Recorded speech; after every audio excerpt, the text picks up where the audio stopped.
bud? Sorry. I am doing better now that I'm here with you and the wonderful Do We Have To crew. Welcome to another episode of Do We Have To, a marriage podcast. I'm your host, Sean. I'm Emily. It's a not actual family studio production. Executive producer is Colin. Happy birthday, birthday boy, Schmedium Maskell. Our executive producer turns 39 today. Yeah, it's a big day. He's being pretty reasonable this year. Minimum amount to spend on gift is only $250, which is about $150 down from the last year. So Colin's obviously recognizing these tough economic times that we're dealing with. Right. Dealing with inflation, tariffs, geopolitical turmoil, and Colin is willing to sacrifice for that. And for that, I say to Uncle Colin, thank you so much. And thank you again for being the executive producer. We hope you have a wonderful, wonderful birthday, and hopefully we get an invite. I haven't seen anything in the mail yet. Have you, Em? No. But Colin doesn't really celebrate holding his out hope. birthday. Well, that's what he tells us. It just seems like, I don't know. There's always a lot of cars by his house when I drive by listening to emo music on his birthday. And I'm pretty sure he would take a gift that's like $2.50, not $250. I didn't put the minimum on the gift requirement, so That's all him. that is him. Yep, Okay. yep. I listen to how his lawn should be cut. I listen to how much I should spend on his gifts. I do what he tells me to do because he is the executive producer. And I'm pretty sure this morning on text, when I did say happy birthday, Colin, what was his response? That it's executive producer to you, sir. Okay, so you heard it here. Do we have to crew? Emily can attest to this, who tends to think that that I'm is- hard on Uncle Colin.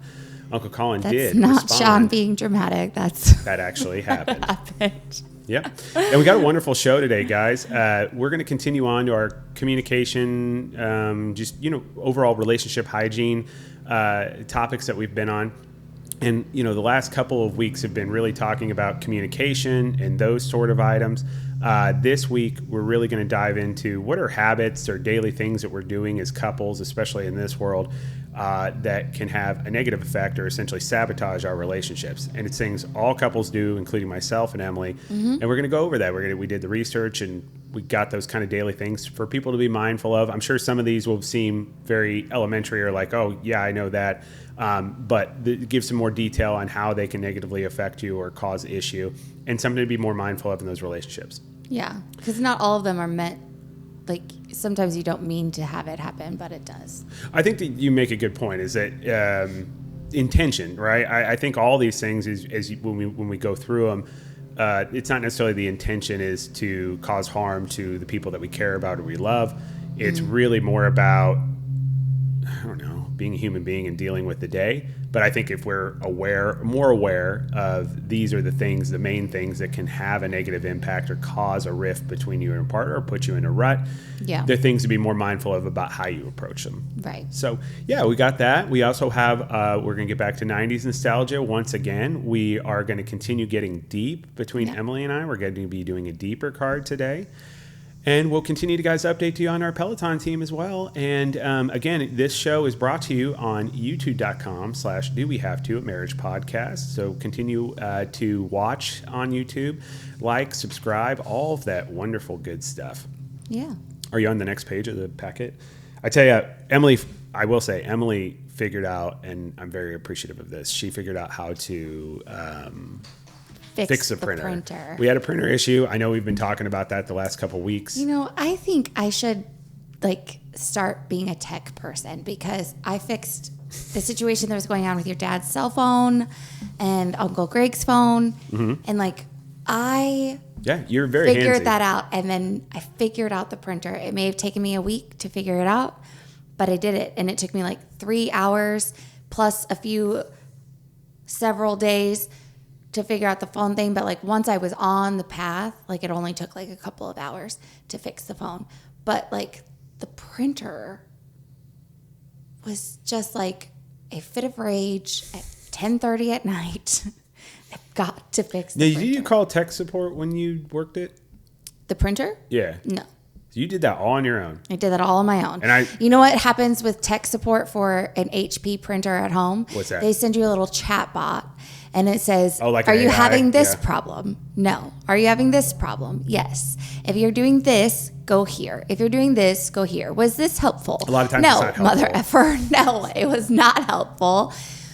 And no, I about threw my cell phone across the room with their non-person idiotic AI. I will say chatbot. AI is very useful, especially when it comes to efficiency. I know a lot of people are concerned about jobs and those sorts of things, but I do think it can help a lot. No, because where I don't think people we've quite have hit a the brain. market is the F&A or whatever, the support channel of Right, because every time I would put other worst suggestions ever. in, like, if this is your problem, and then they have like an other box, and I click hitting other, like expecting somebody to like get online because it's 24/7 support. Yep. No. You know what this is, though? It's all those dickheads that get on a call, and it'd be somebody from a different country that can speak English, but they have an accent, and people are assholes to them all the time. No. Why they move away from this stuff? Well, number one, because it costs. But number two, people bitch and complain about having to deal with, I want to talk to somebody who can speak English, kind of like, I would have talked to guess what, guys? They could have been talking to me in Spanish. We're living that solution to this, and it's not fun. I think every AI. Well, we're not the only country that uses Q&A. AI. No. I'm talking about the support. AI support for companies is just not there yet, and it's very frustrating. I would much rather deal with a human being because it never even takes me to a topic that even makes sense. Anyways, I was very proud of myself. Hey, the computer lights on fire when I go to your site. It just completely freezes and shuts down. Oh, you need a password change? Okay, password change. Let's just get that started for you. So, it's 12 characters. Blah, blah, blah, blah, blah. I'm like, no. Start over. And I just want to pull I don't have any hair. But I would pull it out if I had it. Yeah. Yeah, it is something else. Hey, really quick before we go too crazy. Yeah. What is the TV show you were watching last night? We Were Liars. We Were Liars. So It was a book. Okay, it was a book. And it's actually it's a 2-part series, I believe. If there's a third one out there, I need to know about it now. But it's a book that I read several years ago, but I pick it up often, and I've read it several times now. And this story is terrific. Like, it's just a terrific story. I didn't see the ending happen in the book. Yeah. And that doesn't happen to me very often. And when it does happen, I like latch onto it. And so, Got it. And TV show holds up to the book. It did. I cried like a baby, and I don't cry in movies and TV. And I cried my eyes out last night, at the end of the show. They did great. They did a great job. I'm sure I would like the show if I watch it. It's just not my cup of tea to sit down and say, I have to watch this. But what I can attest to you, Do We Have to Crew, is that it is so good that you would watch that over your planned lovemaking with your husband. So Yeah, I did. And I will say, the Santa's Garden candle, I broke the seal on that. And I also had a great R&B list from 1995 that I was going to break out. But I'm glad that you enjoyed your show. And I took no offense to it at all. And Bullshit. I'm sure I know I handled it like a gentleman and a man. Bullshit.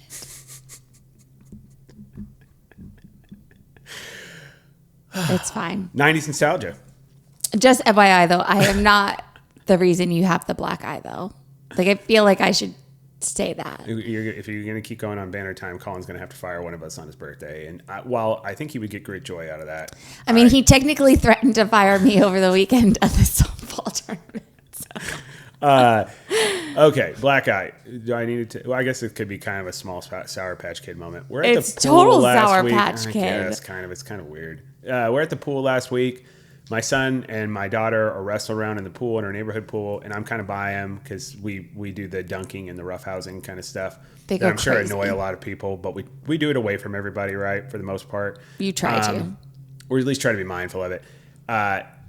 Tegan accidentally punched Seamus at some point, and this is where I wasn't engaged with them, but I wasn't paying attention to that, so I started coming back over to grab Seamus, and I think he didn't. Either way, he got punched. He took a swing out at her, and when he took a swing at her, I got in the way and got hit right in the eye.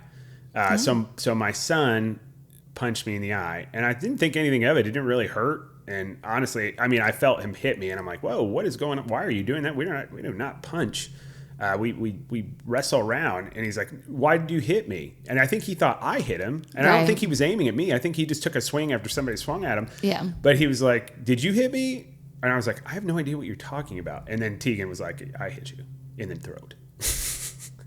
Yeah, it's a throat punch kind of day. Yep. So it was another successful day at the Miller for the Miller family at the pool. And you know the sad thing is, I've had 2 black eyes in my life, and on the same eye, and it's been from my son, and the other one's been from my brother after I beat the living shit out of somebody at a bar because they punched him. Connor, my wonderful brother. So I guess let me back up for a second. I don't want to go too long, but we were at a wonderful bar in North Platte, Nebraska. Oh, Lord. Okay. I think we're getting the whole statutes of limitations, I think we're good at this point. I don't know. It was called The Hub, and we were there with family. And long story short, they have those digital jukeboxes. Well, if you put in a couple extra bucks, you can play your song first, right? Mm-hmm. Well, we were there by ourselves.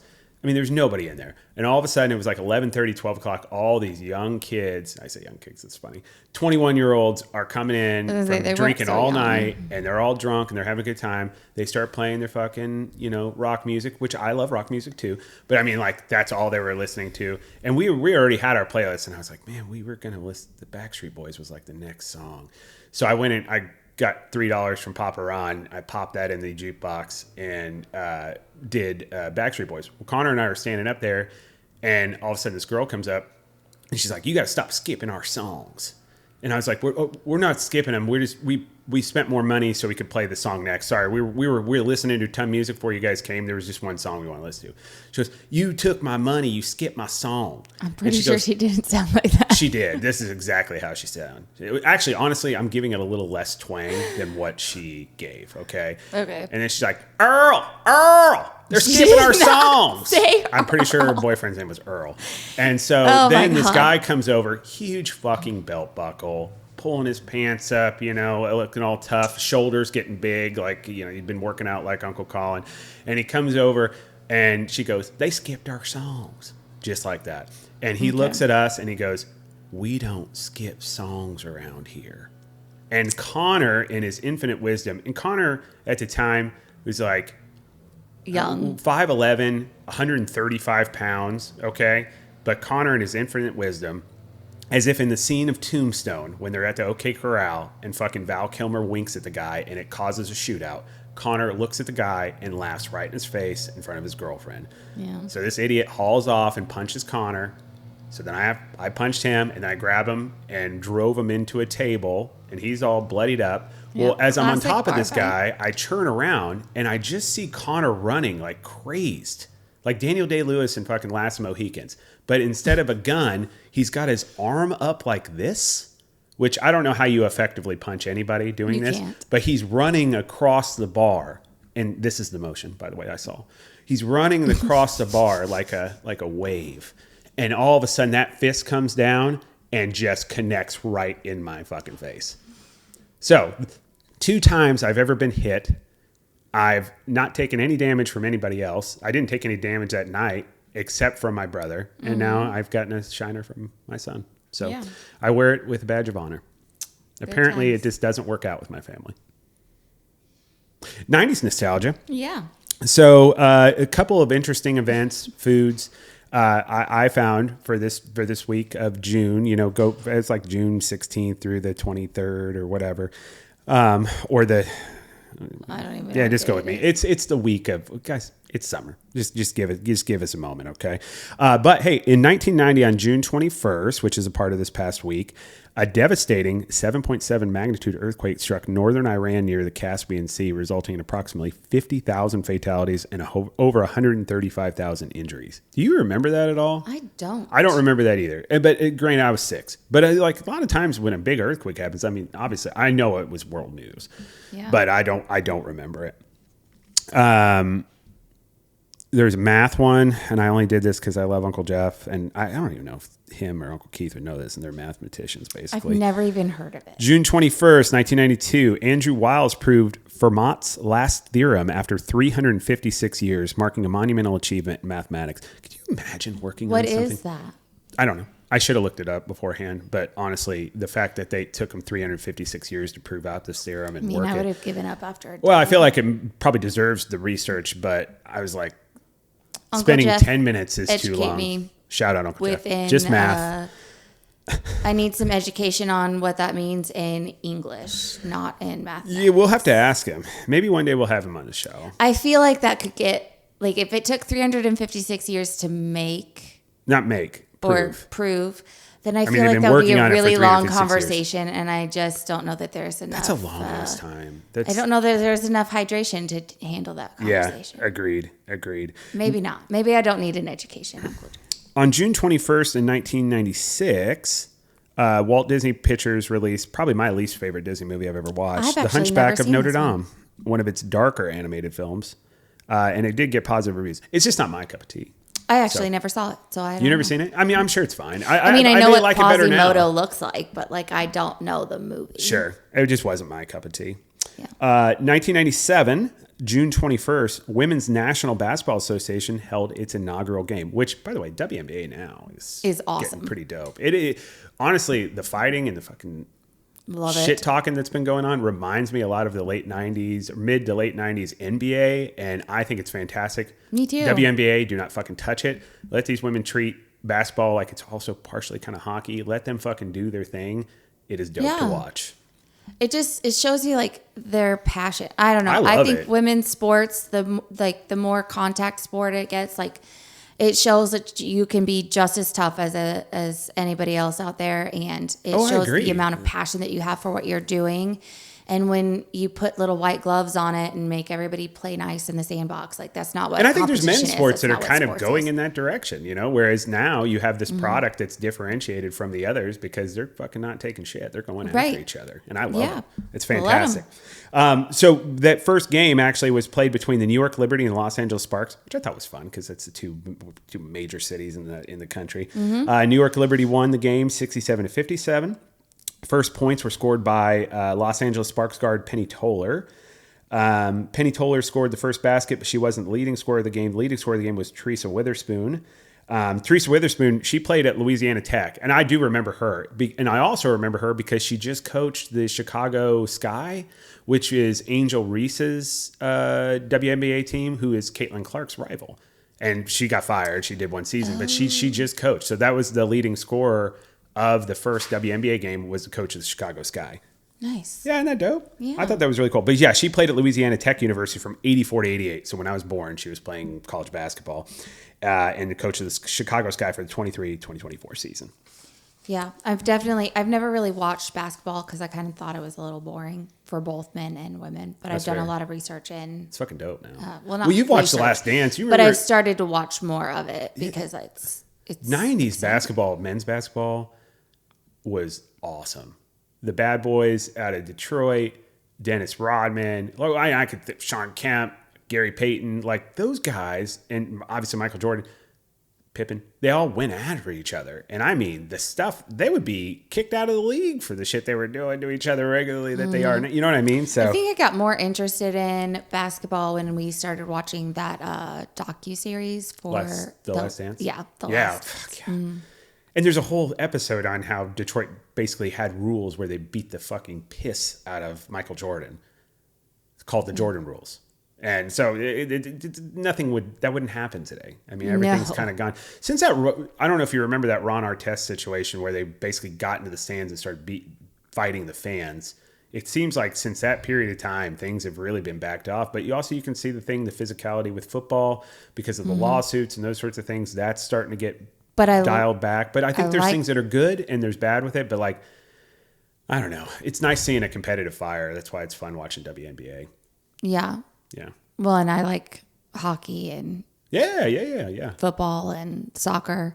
So, because women's soccer is pretty scrappy too. I agree. I fucking love the women's sports right now. I think they're fantastic. Even the track and field stuff, like watching the sprinters and shit, the vibe they give off is dope. It's awesome. Yeah. Last thing on the 90s. So we saw a rise of colorful and novelty snacks. And I thought these two were fun. So there was test markets in June of 91 for Gushers. It doesn't mean they weren't being sold at a different time or what the official release was, but they had them going out at test markets in June, according to the research, as well as Dunkaroos. I don't know what that is. It's basically like, what are those circus cookies that we would get in the boxes when we were a kid all the time? It had the picture of the circus. Just animal crackers? Animal crackers. So it was kind of like an animal cracker in the shape of a kangaroo head or a face or a body or whatever. Okay. And you dip it basically into icing. Into icing? It was like a little open up container. They had chocolate or vanilla, and you dip it in and eat it. So kind of like those Nutella sticks, but with like animal cracker cookie that was a kangaroo. Interesting. Fucking dope. Okay. It's only a wonder how I got up to 376 pounds before I started losing weight. Yeah. So I wonder why I never had one of those. I mean, they were, I don't know, maybe, well, I was on the East Coast during that time. So I don't know if that mattered, but I know they sold them out here because Connor used to eat them all the time when we were in the Midwest. Well, we also had like snack cake. Like, yeah. My dad worked for a company that audited like all the snack cakes across. Yeah, Papa worked for Hostess. No, he worked for IBC. Which is, well, did they own Hostess or something? That's what it was. They owned like Hostess and Butternut and Drake and... Yes. Everything basically but Little Debbie. Manufacturers. Yeah. And so we That's true. You've never had a Little Debbie like till you met me, right? Because I was a Little Debbie family. Like we were pro Little Debbie, not Hostess. We weren't allowed to have Little Debbie. Sorry, actually, I think Papa. I did have Little Debbie at my grandparents' house, at my dad's parents' house. They had the Little Debbie, the peanut butter chocolate wafer. What the hell are they called? What are those called? I don't remember. I'm sorry. Is it a Nutter Butter? No, could be a Nutter Butter. We were very much like the brownie. The Cosmo brownie, if they had it, and I don't think those came out to the later 90s, and then Swiss cake rolls. Yeah, so we had love to fuck with Swiss cake rolls. Yeah, exactly. Oh God, the Swiss cake roll version of Hostess is the worst thing ever. It's terrible. They should have stopped at the Twinkie. They had it figured out at the Twinkie, just like Oreos. You don't need to make 20 versions of the cookie. You made the perfect cookie. Don't remember what they taste like. What, Twinkies? Yeah. They're delicious golden cake with cream filling in them. I don't understand. But I don't know that I ever liked a Twinkie. I think the Twinkie was like the worst. Okay, that's like possible. Well, the chocolate frosted cupcakes were good. Is that the zinger thing? With the little lines of icing on. God, I sound so fat. Me too. Little fat boy in me is just want to get out. What is the one that had no frosting, but it was like a fluffy Oreo? Fluffy Oreo? It was like chocolate cake with stuff in the middle and then chocolate cake. Oh, the cake thing. God, what was that? But it was like an elongated round, like vibrator shape, right? God, I don't think so. No? Okay. It was like a little log, like a little log, right? Like that. And it was like a sandwich. I know what you're talking about. I just can't remember. I don't remember what it's called, but those. Anyway, these were some novelty foods that were out during that time. So hopefully that took you guys down a little bit of memory lane before we got into the weeds there. Now I know what I'm going to eat for breakfast. No, I'm kidding. That would, oh God, it would make us so sick now. Well, and the fact that we don't even have any of that in this house. It's one thing about the gastric bypass. It's not an easy surgery, so it's in no way want to say like, oh, you should just do this and it fixes it. It does not. No. It takes a ton of work after the fact of getting in shape. Like all those things still apply to the real world. Now, one thing it does do a good job of though is if you eat a lot of sugar, it makes you not feel well. Yeah. Yep. Your body just doesn't process it the same way, which is a good thing. So yeah, that would probably make me want to lay down for an extended period of time. It's too early for that. Yeah, it's nice being nostalgic and getting deep in the 90s, but it is time for you and I to get deep with each other for another edition, another round, may have you, of Let's Get Deep. Yeah. Let's Get Deep is a game by a company called By Relatable. It is actually been used on multiple TV shows. They have different versions of it, yeah. They do have different versions of it. It was just recently on Secret Lives of Mormon Wives, shown on Hulu, which I would highly recommend and has nothing to do with the show. Nope.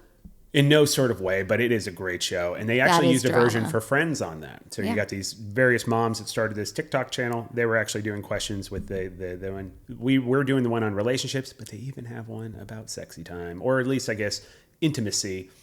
And you can buy those at Amazon or Target. And they have I think it's called After Dark. There you go. Thank you. It is, there's 3 types of cards. There's Icebreaker, Deep, and Deeper. Obviously, the questions get more involved as you get to the deeper. And today we're doing a deeper card. Yeah. What we got, Em? Do you like surprises? Why or why not? I hate them. Why?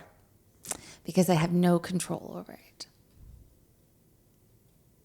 Fair. Okay. Well, I guess that's probably what the crux is, right? Are you okay with change? Are you okay with not having full control of the situation? And that's something to pick up on. That's I am okay with change, but I have to know that it's happening. I have to know that it's coming. And meaning you have to approve it. Right. I don't like surprises. I don't like to be the center of attention in that way. I don't like to be thrown off guard. I like to have my guard up at all times. Sure. Yeah. I like surprises. I like being surprised. I guess the caveat to that is, what is a surprise? But I like, if somebody did something for me or got something for me, or if we went somewhere unexpectedly, I would be good at it. Is so long, I guess, at this point in my life, unless I went to like my mindset of like, we can't afford this. Right. I think I've poo-pooed some surprises before and not been in a good mood about them because I'm worried about our money, which is shitty. But I do overall love surprises. But it tends to your point, all of a sudden that lack of control is there, and it's like, well, what do we have to do to accommodate for this? Right. Which is why I'm always so appreciative of the fact that Colin always puts a minimum of what we need to spend on the gifts, because I can prep for that all year. And he does make sure on January 1st, that's the first text I usually get from him is, here's my minimum for my birthday gift this year. Yeah. So that's nice.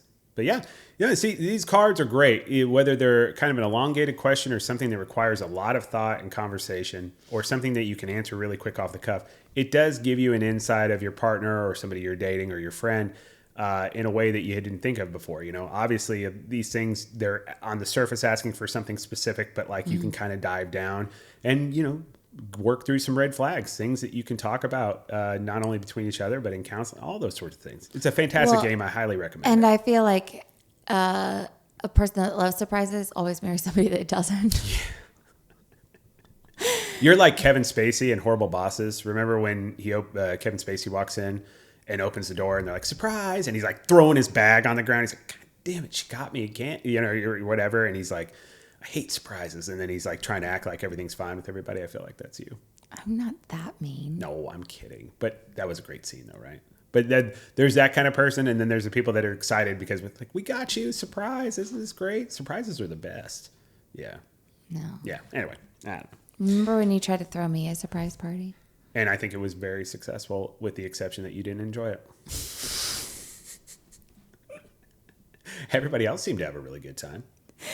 Also, remember when you tried to throw a surprise vow renewal? That didn't end well either.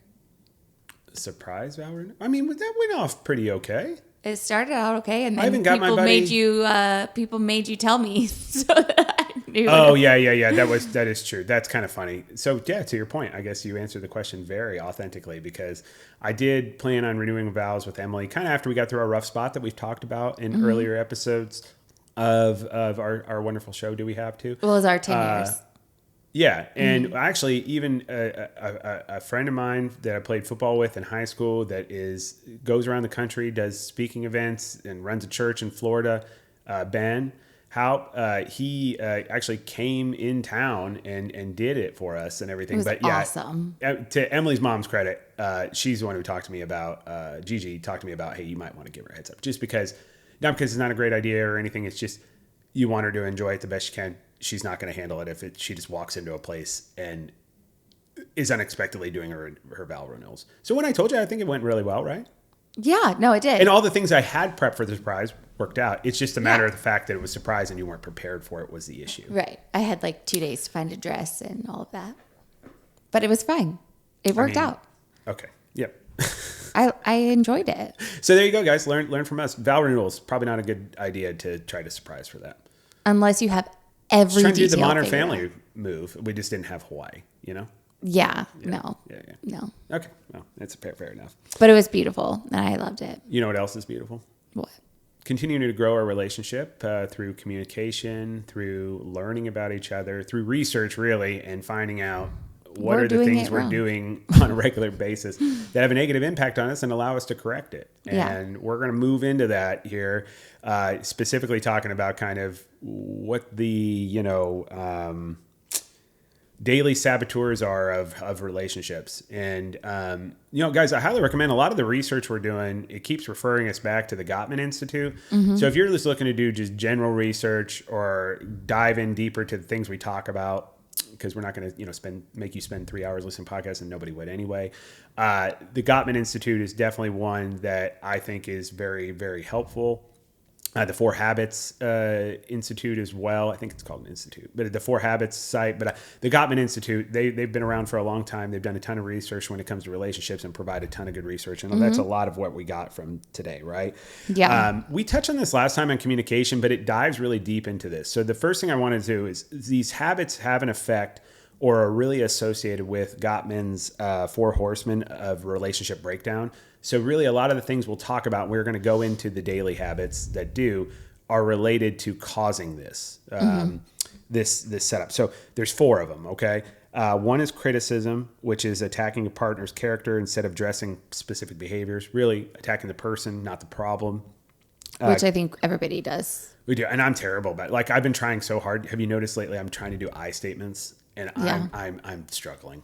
It is such an easy thing to throw something off to you or Same. You know what I mean? And I've been, you can tell I'm struggling because I try to stop myself and then I'm like, I just feel, and it's hard. And again, this shit takes work, which again, why it's like a lot of us know it. Well, you know how to do it, but you don't. So I think it helps to do it or be more mindful of it if you know how much it's fucking up your relationship. Yeah. Contempt, expressing disdain through sarcasm, mockery, or hostile humor. What I did when we initially started recording and then had to re-record, that is definitely 150% what I did there. And I very much apologize for that. And that's why this second rendition of the show has gone so much better. Defensiveness, avoiding responsibility and counter-blaming. I do that all the time. Stonewalling, withdrawing from communication, often leading to emotional disengagement. Do that all the time. So all these things that we're talking about, these are like these are the 4 horsemen of the apocalypse of your relationship. The habits that we're going to talk about really all fall within those categories and display that type of behavior that ultimately can lead to your relationship not continuing on, or you're just not happy. And both those things are just as bad. You may be with a person, but if you're unhappy all the time, that's not a good quality of life. Or you don't with somebody that really you could have had a good quality of life with. We just didn't get out of our own way. Right. Right. So let's talk about these everyday habits that undermine relationships. Okay. So withholding affection. I did that yesterday. I did that yesterday, actually, not you. No, I did. No. Let's break that down. I slept on the couch. I got butthurt because I was running around doing a bunch of stuff. Yeah. Because we talked about being intimate, and I wanted to make sure that is an experience we could enjoy together, and it wasn't a hurried or like not enjoyable thing. Right. And I know we're not going to get into details. No. Which is what got us in trouble this morning. The first rendition with the aggressive sarcasm. Yeah. Yep. But, I was trying to put a lot of effort in what was going on. And all I was thinking about was the effort that I was putting in. And you actually were able to, for the first time today, kind of that day, get kind of like things in place and relax a little bit and enjoy your show. And obviously it's a banger of a show. And when I came down... It was my first alone time. Sure. Yeah. Well, when I came down after I kind of like got everything ready and got the kids down and all that stuff, and I didn't realize Maeve wasn't in bed anymore and she was just downstairs coloring with you and you were letting her stay up, I was just like, forget this. And that was probably like, I just acted butthurt about it. That was totally my fault. That is 100% my fault. I was like, don't even worry about it. Don't even worry about tonight because it ain't happening, girlfriend. And I literally did do that. And you almost laughed at me. I could because see it you in your said face. you weren't a piece of meat. I did say, it's not just a piece of meat, you know? I enjoy romance too. I wanted to spend some time. That is true. I did say that. Damn And it. you've never, I haven't, I'm sure I haven't never said that before. you've never said that to me before. And I was just like, I don't know that I've ever made you feel like a piece of meat. And I wasn't prepared to have done that. It was really funny because you did, like, your face went like that. It was like started to half smile. That's fair.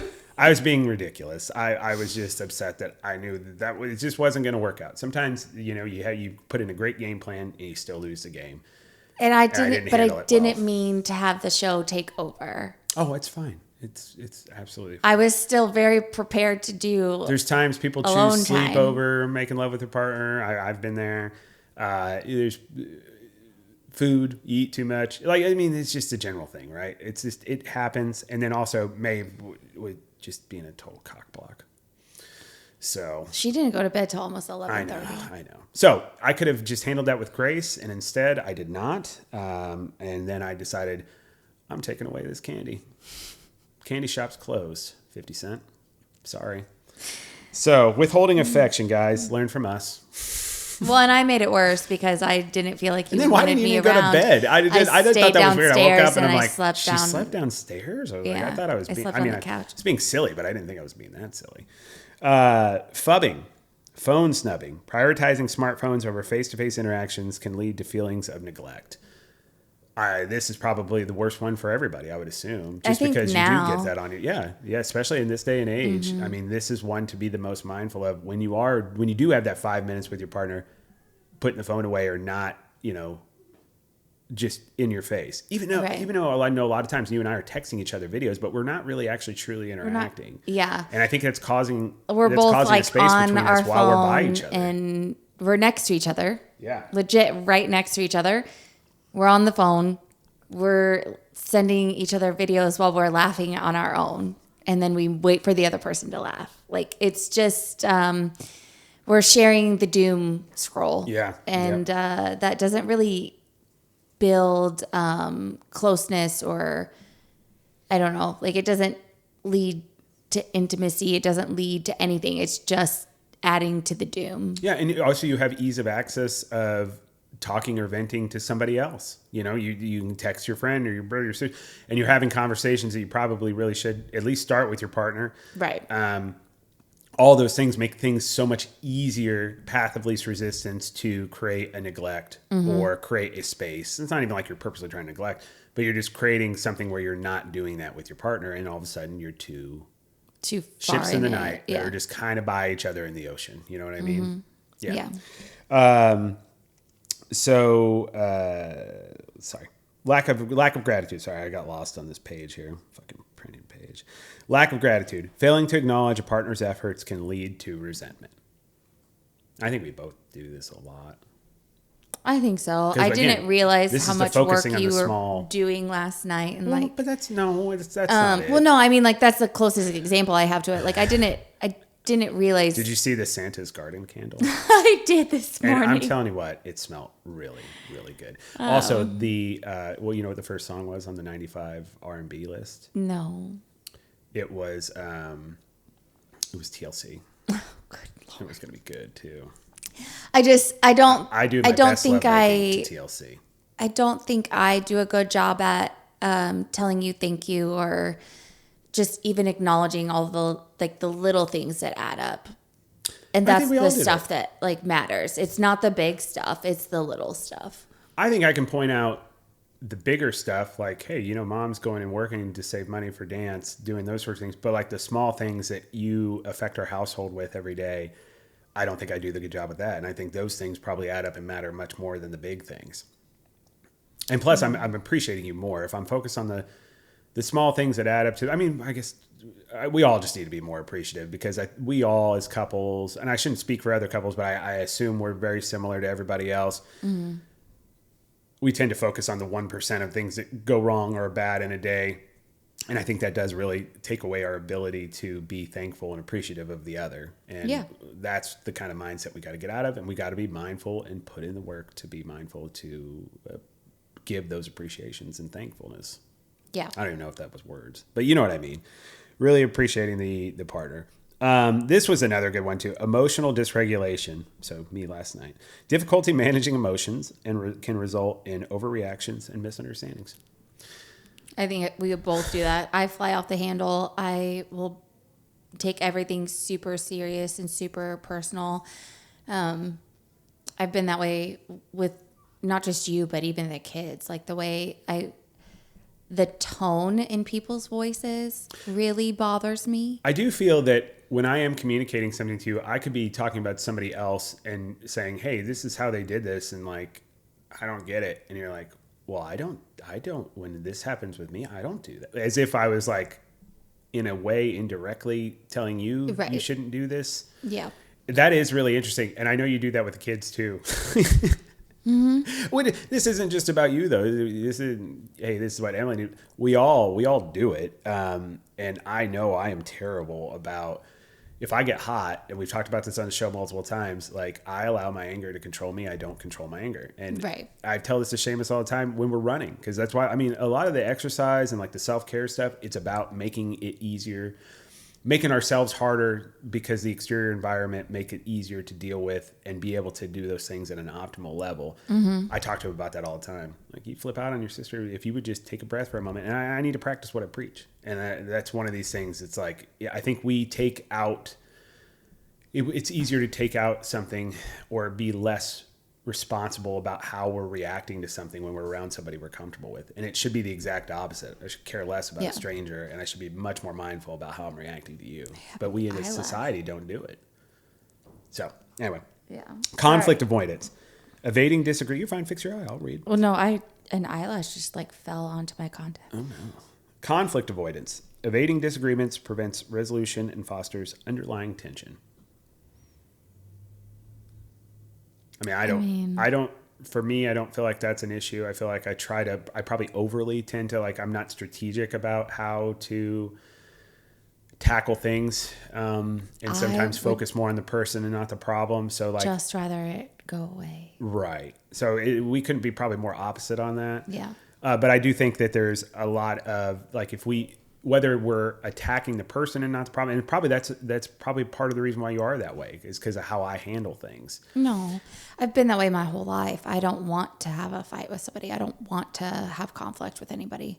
I would much rather just go to a corner, chill out, everybody, and then come back together and like, oh, never pretend happened. It didn't happen. But see, that's the thing.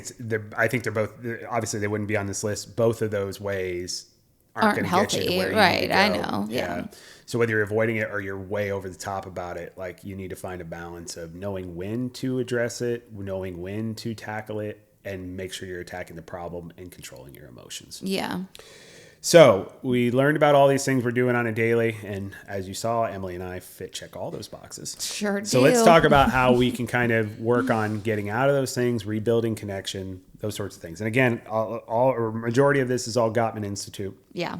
So to counteract these detrimental habits, so they're going to happen. I think that was a good thing about the research too, is more about, here's how you mitigate the effects of those. Here's how you can kind of be more mindful to get away from them. But ultimately, you're going to have to counteract some of this stuff, because it's just going to happen. Like, we're all human beings. It's not going to be like you do the training, you do the work, and they're going to go away. Like, these are going to be something that you have to deal with all the time. Yep. It's going to take a lot of discipline. Yeah. So practice active listening by ensuring both partners feel heard and understood.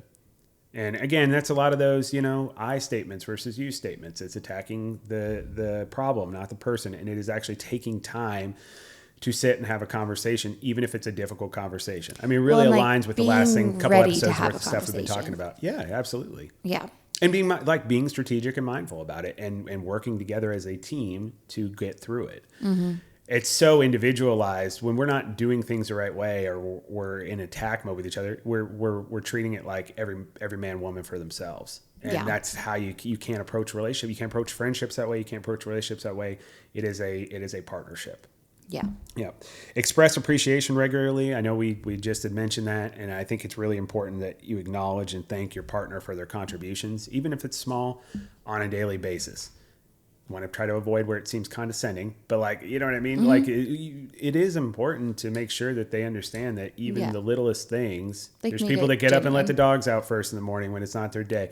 There's just a million things that happen where you put yourself out of your comfort zone, or it's not necessarily you want to do, that you need to recognize. Yeah. And those things add up. Mm-hmm. Set boundaries with technology. Designate tech-free times to focus on each other. I think that like right before bed. Like a lot of times I think like when we're getting ready for bed, that's like the time where you can sit and talk, and most everybody's settled down or they're doing something else or they're sleeping. This is actually a time where you can talk to each other. Right. And instead people go directly towards their phone. So when we were researching all of this stuff, I kind of did a little bit more of a deep dive into some of these like strategies to rebuild and reconnect. And one of them was actually like making your bedroom or making a certain space. They just used the bedroom in 2 or 3 of the therapists that I researched with, tech free. So like, don't have your cell phone on your nightstand. Don't have it on your dresser. Like, don't make it to where it's your alarm clock. Go get an old fashioned, like, actual alarm clock, like the wooden panel alarm clock. That'd be fucking or just like something that like, I know, just a normal alarm clock. Just an alarm clock. I was just thinking of the one that everybody had in their house. Take your phones and put them outside of the room, like put them away in a completely different area so that you can't even really go and grab them. Take your smartwatches out, like don't have any availability to something that will distract you. iPads, even my Kindle was told to leave the room. Like if you're going to read a book at night before bed or something, make it a paper copy instead of a Kindle, or an e-reader of any kind, because then you can do other things on it. We need to try that out, because we have the walk-in closet. We can put our stuff in there and put it on the charger and all that stuff in there. We need to try that out this week and report back what type of impact that had. We don't have an alarm clock though.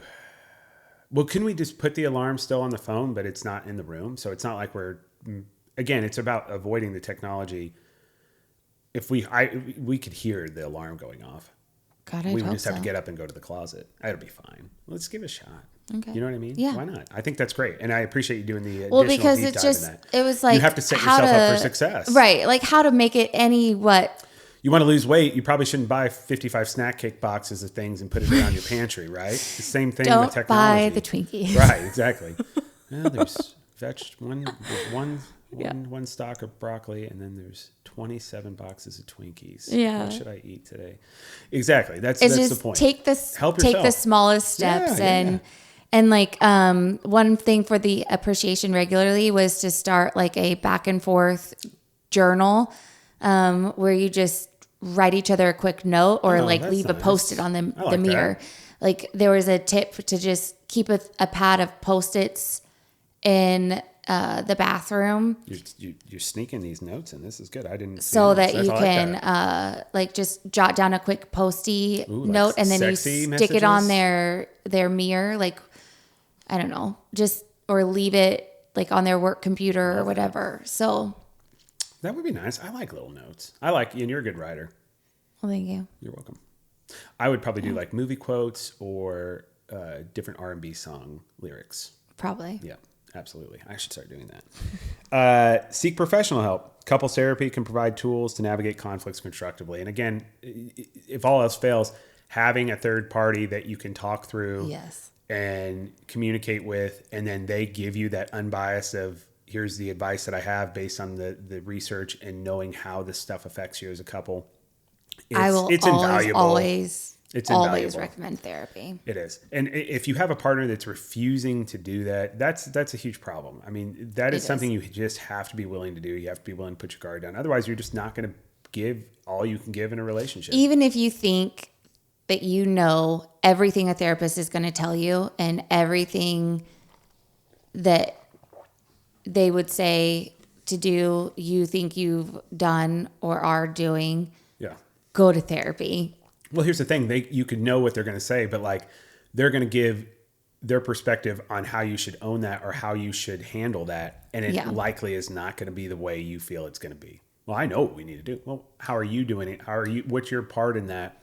And are you doing it the right way? And they're going to give what's actually stopping you from doing it. Yeah, absolutely. Because it's not what you think it might be. I agree. Yeah. Yeah. Yep. Which is why individual counseling, self-care, self-hygiene, that stuff's really important, because if you're taking care of yourself physically and mentally as well, you're able to handle these, adjusting and doing these things better, easier. Yeah. You know? So yeah, absolutely. Therapy. And we actually have a challenge for our Do We Have To crew, we right? Do. So we've been doing all these things in communication. We've been doing all these things in regards to bettering your relationship, whether it be your marriage, friendship, whatever it is. So we have a call to action, okay? So once a week, we challenge the Do We Have To crew. Schedule a check-in with your partner, your friend, whatever that relationship is that you want to work on and make better, using some of these tools or being mindful of some of these pitfalls that we've been talking about. Schedule a 20-minute check-in.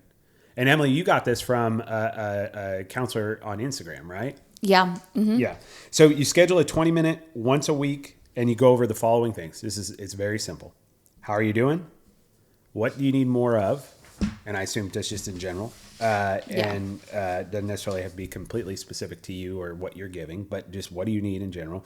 Where did I miss the mark this week? That's a great question. What's coming up that we should tackle together? Again, something else that if you allow it to fall into a pit of negativity and you knew it was coming, the fact that you didn't strategically bring that up in the like, these smart things that may seem obvious, but stuff I don't do. And this is from the @BlendedFamilyCoach on Instagram. So if you want to follow, we don't want to steal anybody's ideas. It's his idea. They and have it was great. so much information on their Instagram page. I follow them for a little while now. I just think. So I highly recommend give them a follow. It's very. I wonder if they have YouTube. We'll have to add them, but we'll add them. I don't know.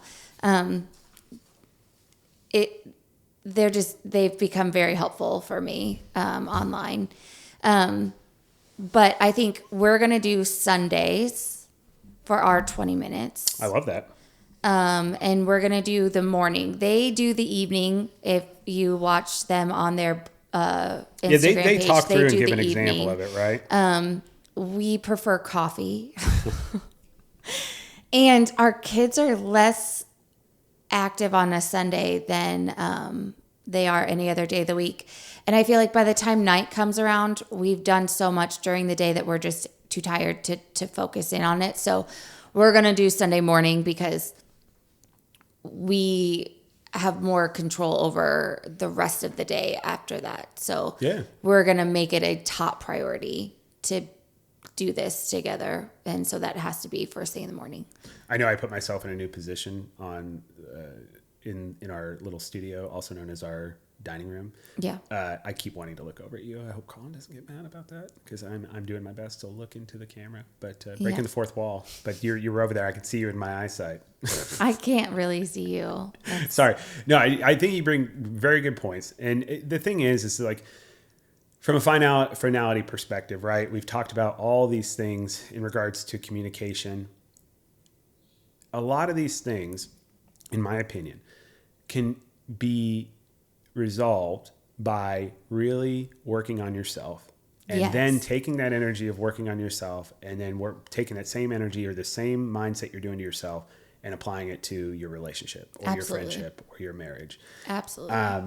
I really, guys, I can't express enough as we've been going through these things, even though these are things I've been doing negatively and you heard me say it, that they're things that I feel like I can betterly adjust to doing and be more mindful of because I'm taking better care of myself. And so you have to start with yourself first, but then doesn't mean you can't parallel to that continue working with your partner. So hopefully this information we've been talking about in regards to communication, as well as these habits and daily interactions, those are things that you guys can work through. So thank you guys for taking the time today to listen to us on that. Em, thank you for all the research. You did a great job. And thanks for the recommendation on Instagram. And I look forward to doing this nightly check-in. We'll keep people updated on it. Yeah, me too. Yeah. Okay. So we're going to start wrapping up the show for today. Now, I do want to let everybody know we have continued growing our Peloton team. So shout out to Peloton. We're starting, dare say we're starting to get a big crew here going. We'll have to do something once we hit 100 because we're starting to get in those waters. But we have a full team strong. Just want to give a quick update on our last week. People have done a ton of job, but we did have for the first time. Krabby Cakes has been dethroned since we started announcing this. So, Ooh. And we have so many team members now. We have a top 20 instead of a top 10. So really quickly, we're not going to name for all just 20. Total time. I'm going to run through this real quick. It'll take me 30 seconds. Okay. We have for the week of June 16th through June 22nd. We have our top Barbie gal from Kansas City. She worked out 14 hours and 57 minutes. So she worked out over 2 hours a day, which is awesome. Krabby Cakes, second place. I know you're training for a marathon. We wish you the best of luck. 11 hours, 12 minutes. Relentless KC, 10 hours and 38 minutes. Do We Have to Pod KC, which is me, 9 hours, 24 minutes. Just being lazy.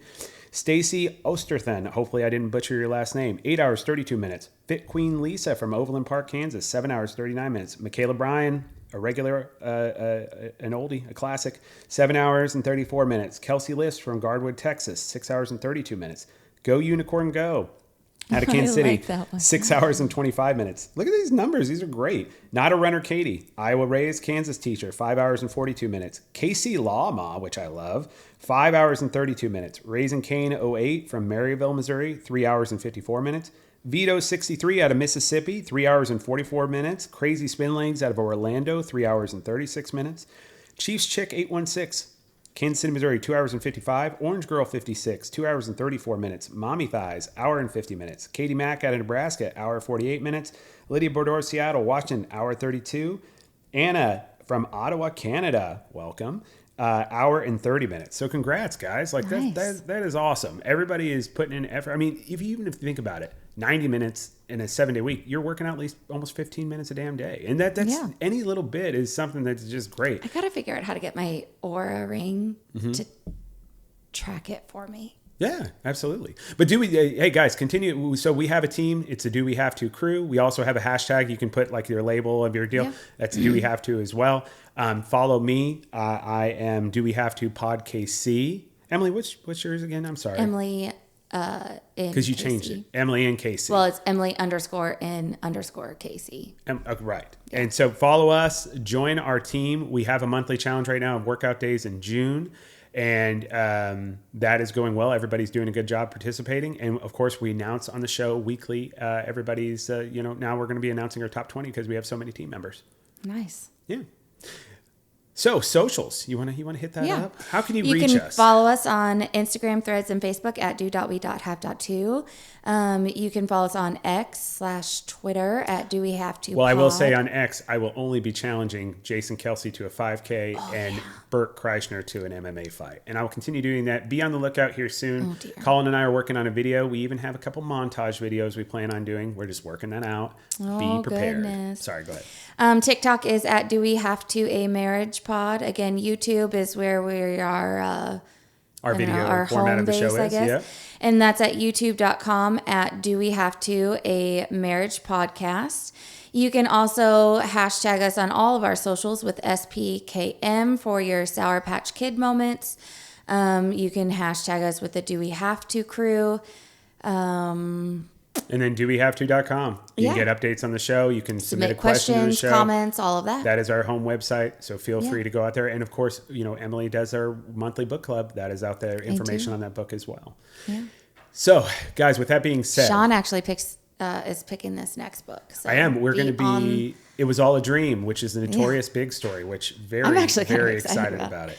So be on the lookout for that. We'll be providing information on our website. And this episode will be going out here and it'll be available on June, 26th? No, 27th. June 27th. I don't know. So again, Do We Have To crew? I will leave you with this. The magic you're looking for is in the work you're avoiding. Ooh. What do you got, Em? I've got to start doing research on these. What do you mean doing research? It's just things you hear. I honestly, there was a TikTok video that I heard, but it's the truth. It's what we've been talking about all day, right? It's not so much that you don't know how to do it. It's that we're avoiding working on it. And the things that we want to have happen in life, it's from the work we're avoiding. When it's not happening because it's from the work we're avoiding. If we do the work, those things will happen. We just live in an instant gratification society, and we got to get the fuck away from it. Okay.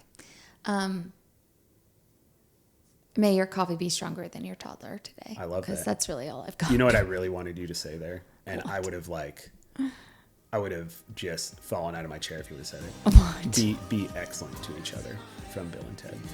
I've never seen it. All right, well, we'll deal with that offline. Do we have to, crew? Have a wonderful day. Don't be an asshole. Love you, Roosevelt. Wake up, I'm about to shake up every little thing, show you all that we can be. Come dance in my glow.